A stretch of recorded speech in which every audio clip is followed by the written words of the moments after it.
নমস্কার বন্ধুরা, take Bangla YouTube চ্যানেলে। এটা একটা পুরাতন বাথরুম। এখানে কমোড বসানোর জন্য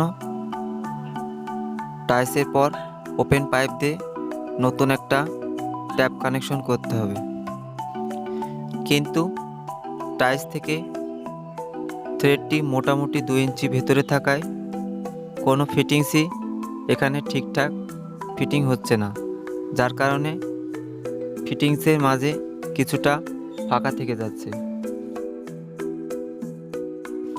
ফিটিংসের মাঝে যাতে কোনো ফাঁকা না থাকে তার জন্য একটা সিপি নিপিল নিতে হবে। সিপি নিপিল নেওয়ার সময় খেয়াল করতে হবে 12 নম্বর অ্যালাঙ্কি ধরছে কিনা।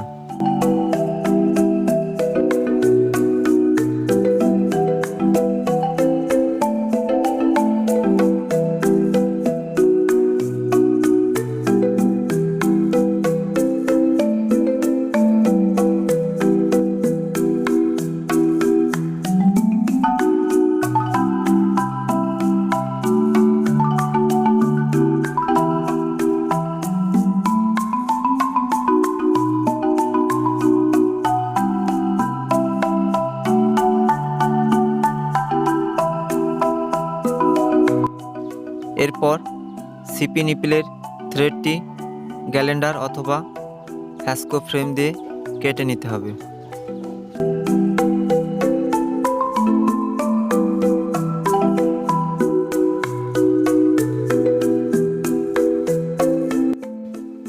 এরপর থ্রেডটিতে ট্যাপলন টেপ দুদিকেই ভালো করে জড়িয়ে নিতে হবে।